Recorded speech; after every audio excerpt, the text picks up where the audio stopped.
सूत जी बोले, बुद्धिमानों में श्रेष्ठ रघुनाथ जी इस प्रकार श्रवण करके प्रसन्न हो गिरिजापति से मुक्ति का लक्षण पूछने लगे। श्री रामचंद्र बोले, हे कृपा सागर भगवान, आप मेरे ऊपर प्रसन्न होकर मुक्ति का स्वरूप और लक्षण वर्णन कीजिए। श्री भगवान बोले, हे राम, सालोक्य, सारूप्य, साष्टर्य, सायुज्य और कैवल्य, यह मुक्ति के 5 भेद हैं। जो कामना रहित अज्ञान से हीन होकर मूर्ति में मेरा पूजन करते हैं, वह मेरे लोकों को प्राप्त होकर सालोक्य मुक्ति को प्राप्त होते हैं और अनेक प्रकार के इच्छित भोग भोगते हैं। और जो मेरा स्वरूप जानकर निष्काम बुद्धि से मेरा भजन करता है, वह मेरे स्वरूप को प्राप्त होकर अनेक प्रकार के अभिलाषित भोगों को भोगता है। इसे सारूप्य मुक्ति कहते हैं। जो पुरुष मेरी प्रीति के निमित्त इष्टापूर्त आदि कर्मों को करता है, वह भी उसी फल को प्राप्त होता है, इसमें संशय नहीं है। जो भोजन करता और जो अग्नि में हवन करता है, जो देखता है और जो कुछ तपस्या आदि करता है, वह सब मेरे ही अर्पण करता है। वह मेरे लोक की सब लक्ष्मी जगत के कर्तापन आदि से व्यतिरिक्त सब दिव्य संपत्ति भोगता है। इसे साष्टर्य मुक्ति कहते हैं। जो शांति आदि साधन से युक्त होकर श्रवण मनन निधिध्यासन पूर्वक मुझे ही आत्मा रूप जानता है, वह अद्वैत स्वप्रकाश ब्रह्म के तद्रूप को प्राप्त होता है, जो जीव का यथार्थ स्वरूप है। इस स्वरूप से अवस्थान करने का नाम सायुज्य मुक्ति है। सत्य, ज्ञान, अनंत आनंद इत्यादि लक्षण युक्त और सब धर्म रहित मन और वाणी से परे सजातीय और विजातीय पदार्थों के उसमें न होने से इस ब्रह्म को अद्वैत कहते हैं। हे राम, यह जो शुद्ध स्वरूप का वर्णन किया है, इसे आत्म रूप जानकर संपूर्ण स्थावर जंगम जगत को मेरे ही रूप में देखता है। जिस प्रकार आकाश में गंधर्व नगर नहीं है, उसकी मिथ्या प्रतीति होती है, इसी प्रकार से यह अनादि अविद्या से उत्पन्न हुआ जगत मुझ में कल्पना किया जाता है, वास्तविक मिथ्या है। जिस समय मेरे स्वरूप के ज्ञान से अविद्या नष्ट हो जाती है, तब मन वाणी से परे एक मैं ही विद्यमान रहता हूँ। मैं नित्य परम आनंद स्वप्रकाश और चिदात्मा हूँ। काल, दिशा, विदिशा, पंचभूत, इस स्वरूप में कुछ नहीं है। मेरे सिवाय दूसरी कोई वस्तु नहीं है। मैं केवल एक ही विद्यमान रहता हूँ। मेरे निर्गुण स्वरूप कोई नील, पीत आदि आकार और वर्ण का नहीं है, और इन चर्म चक्षु से भी कोई मुझे देखने को समर्थ नहीं हो सकता।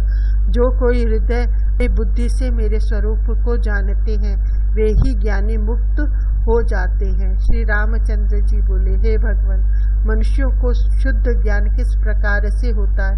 हे शंकर, जो आपकी कृपा मेरे ऊपर है, तो इसका उपाय वर्णन कीजिए।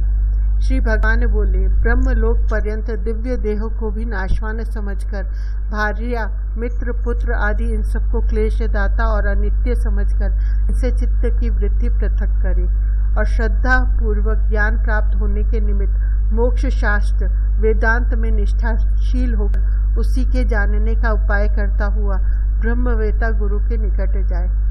उस गुरु के आगे अपने हाथ में लाया हुआ पदार्थ रख के दंडवत नमस्कार करे, फिर उसके हाथ जोड़ के इच्छित अर्थ का निवेदन करे। बहुत काल तक सावधान हो इन्हें सेवा से संतुष्ट करे और मन लगाकर सब वेदांत के वाक्यों का अर्थ श्रवण करे, और संपूर्ण वेदांत के वाक्यों का भी तात्पर्य भी निश्चित कर ले। यह नहीं कि अहम ब्रह्म कहता फिरे। इसका नाम ब्रह्मवादियों ने श्रवण कहा है। लोह मणि आदि के दृष्टांत सद्युक्ति से, जैसे कि चुंबक की शक्ति से लोहा भ्रमण करता है, इसी प्रकार ब्रह्म की सत्ता से जगत भ्रमण करता है। श्रवण को पुष्ट करके मनन करे, अर्थात उसका चिंतन करे। वाक्यार्थ के विचार का ही नाम मनन कहा है।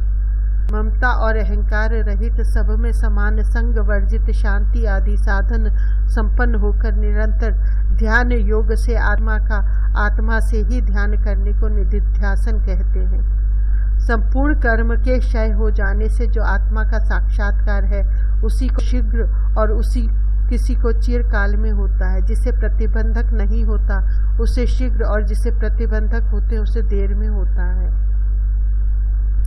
जो कुछ जीव के किए हुए और करोड़ों जन्म संग्रह किए कर्म हैं, वह ज्ञान से ही नष्ट होते। कर्म चाहे 10 सहस्र करोड़न से नष्ट नहीं होते। ज्ञान होने पर जो कुछ पुण्य व पाप थोड़ा या बहुत किया जाता है उससे यह प्राणी लिप्त नहीं होता, और जो इस प्राणी के शरीर निर्माण का हेतु प्रारब्ध का कर्म है वह भोगने से ही नष्ट होगा, ज्ञान से नहीं। जिसको मोह अहंकार नहीं है, जो संपूर्ण संग से रहित है, संपूर्ण प्राणियों की आत्मा में और संपूर्ण प्राणियों में जो आत्मा को देखता है, इस प्रकार ज्ञान युक्त विचरता हुआ प्राणी जीवन मुक्त कहलाता है, कारण कि वह प्रारब्ध कर्म क्षय के निमित्त विचरता है। सांप की कैंचली सर्प सहित जिस प्रकार देखने वाले को भय देती है और सर्प के शरीर से छूटने पर कुछ भी भय नहीं देती, इसी प्रकार माया मुक्त आत्मा के होने से अनेक प्रकार से संसार भय प्रतीत होते हैं। वही जीवन मुक्त होने से फिर कहीं किसी प्रकार से भयभीत नहीं होता।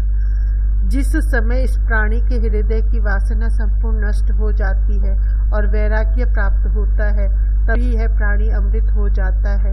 यही वेदांत शास्त्र की मुख्य शिक्षा है। जिस प्रकार कैलाश वैकुंठ आदि दिव्य लोक हैं, इस प्रकार मोक्ष कोई लोक नहीं है। मुक्त किसी ग्राम अंतर का निवासी नहीं होता, केवल हृदय की ज्ञान ग्रंथि के नष्ट हो जाने से मुक्त होता है। जिसका वृक्ष के अग्रभाग से चरण आगे बढ़ता है वह उसी समय नीच गिरता है। इसी प्रकार ज्ञानी पुरुषों को ज्ञान होते ही मुक्ति की प्राप्ति हो जाती है। इस संसार से वह तत्काल छूट जाता है।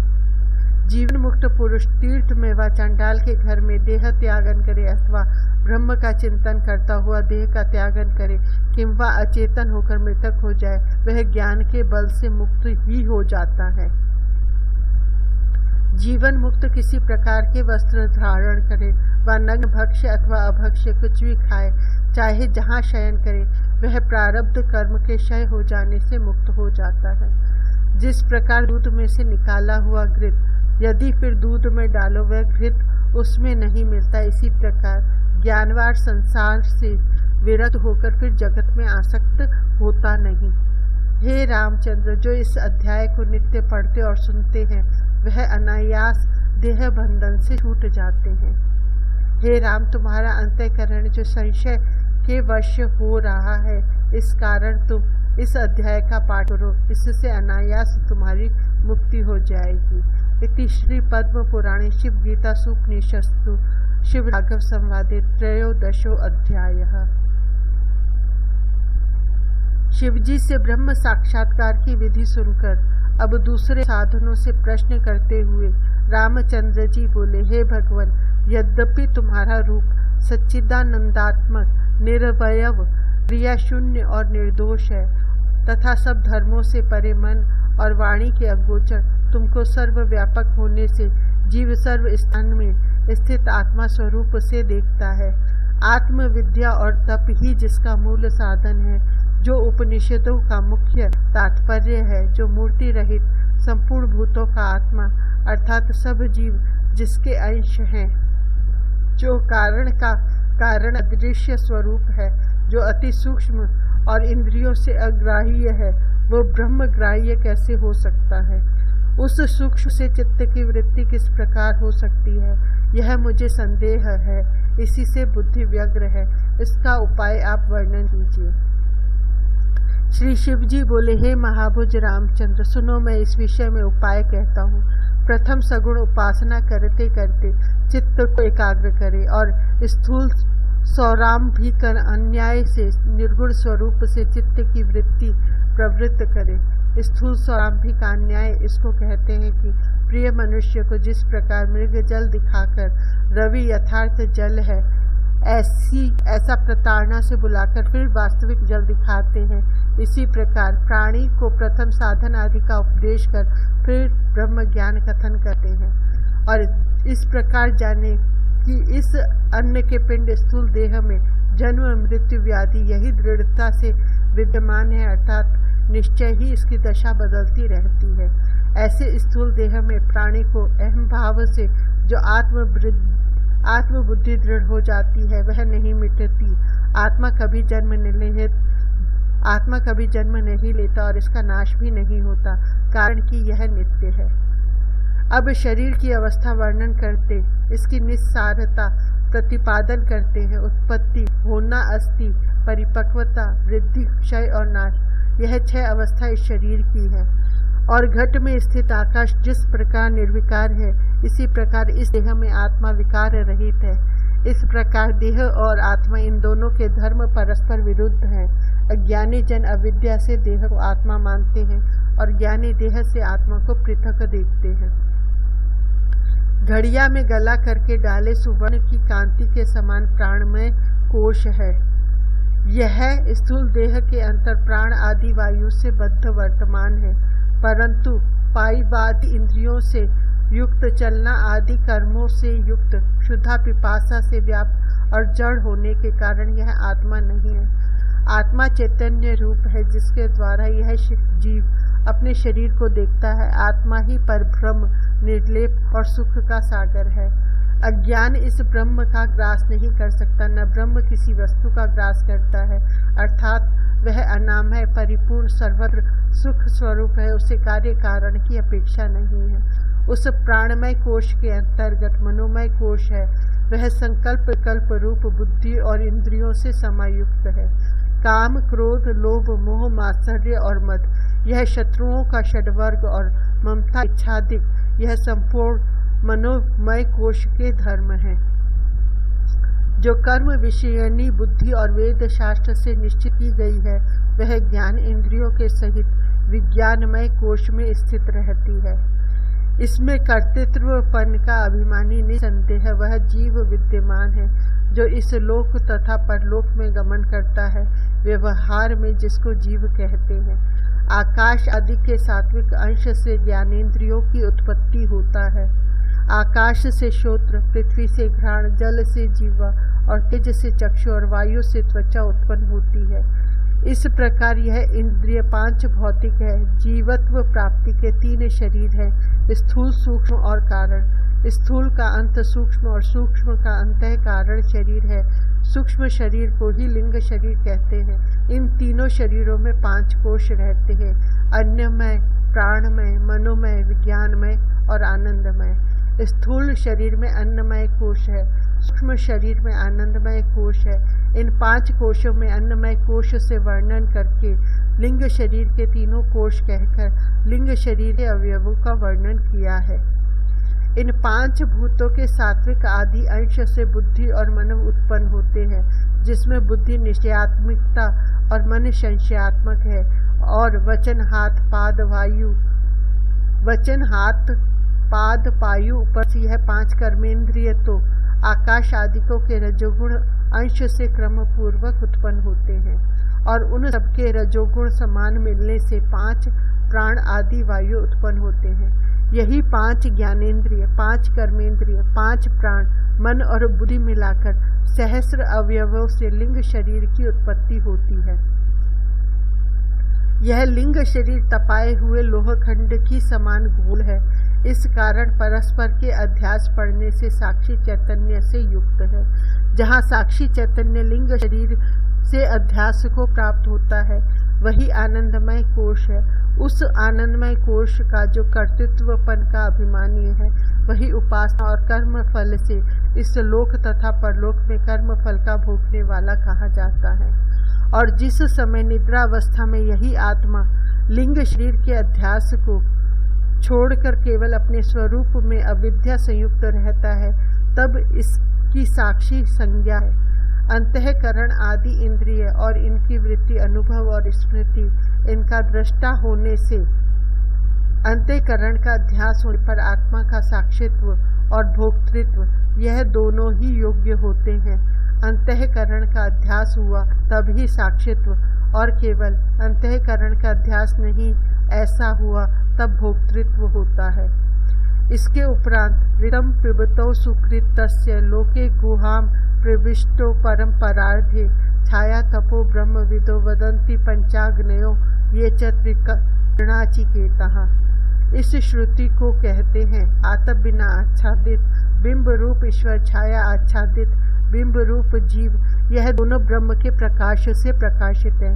इन दोनों में एक जीव भोक्ता होने से कर्मफल को भोगता है और ईश्वर दृष्टा होने से भुगाता है। क्षेत्रज्ञ जीवात्मा को रथी, शरीर को रथ, बुद्धि को सारथी, मन को लगाम कहते हैं। सो तू जान। इंद्रियों को घोड़ स्वरूप जानना, और यह इंद्रिय रूपी अश्व रूपादि विषय रूपी स्थान में विचरते हैं। इंद्रिय और मन के सहित यह आत्मा भोक्ता कहलाता है। वास्तव में उपाधि बिना यह आत्मा शुद्ध है, कदाचित कर्तृत्व भोक्तृत्व को प्राप्त नहीं होता। तात्पर्य यही है कि रथी तो रथ में बैठा है, सारथी और घोड़े रथ को जिधर ले जाएं उधर ही जाता है, और यदि दुष्ट घोड़े हुए तो सारथी का भी कहना न मानकर रथ लेकर कहीं गड्ढे में डाल देते हैं। इसी प्रकार दुष्ट इंद्रिय इस शरीर रूपी रथ को विषयों में ले जाकर पटकती हैं, तब सब इंद्रियों के सहित आत्मा दुखी प्रतीत होता है। इस प्रकार से जो ब्राह्मण शांति आदि से युक्त होकर उपासना करता है, वह जिस प्रकार से कदली के वलकल को बराबर उतारते चले जाओ तो उसमें वलकल ही निकलते हैं, पश्चात सार प्राप्त होता है, इसी प्रकार पंचकोश में क्रम से उपासना करते और उनसे चित्त हटाते और उन्हें असार रूप जानते हुए सबके अंतः सारभूत आत्मा को प्राप्त होता है। इस प्रकार मन को सावधान करके और पंचकोश का ज्ञान करके जो मन स्थिर करता है, तब उसका चित्त निराकार परमात्मा में लग जाता है। तब यह मन केवल परमात्मा को ही ग्रहण करता है, जो केवल अदृश्य, अग्राह्य, सूक्ष्म, स्थूल, सूक्ष्म आदि धर्म से परे है। उसमें प्राप्त होकर निश्चल हो जाता है, फिर चलायमान नहीं होता। श्री रामचंद्र बोले, हे भगवान, जब श्रवण आदि साधन द्वारा आत्म स्वरूप की प्राप्ति हो जाती है, तो वेद शास्त्र के जानने वाले यज्ञशील सत्यवादी उसके श्रवण करने में प्रवृत्त क्यों नहीं होते, और कोई सुनकर भी आत्मा को जान नहीं सकते और कोई जानकर भी मिथ्या मानते हैं। क्या यह तुम्हारी माया है? श्री शिव जी बोले, हे महाभाव, यह ऐसे ही है, इसमें कुछ संदेह नहीं। मेरी त्रिगुणात्मक माया का उल्लंघन करना महाकठिन है। जो मेरी शरणागत आकर मुझको प्राप्त हो जाते हैं, वे ही इस माया को तरते हैं। हे महाभुज, जो अभ्यभक्त है और जिनकी श्रद्धा मेरा विषय नहीं है, वे इस लोक और परलोक में अनेक प्रकार के फल की इच्छा करने वाले हैं। उनको कर्मानुसार फल मिलता है। वे सुख भोग कर भी थोड़े काल में इस लोक में प्राप्त होते हैं, कारण कि उन्हें तो कर्म फल ही इष्ट है और कर्म फल क्षय होने वाला है, तथा थोड़ा और ऐसे लोकों में उन फलों को भोगते हैं जहाँ जहाँ अल्प सुख है और शीघ्र नष्ट हो जाता है।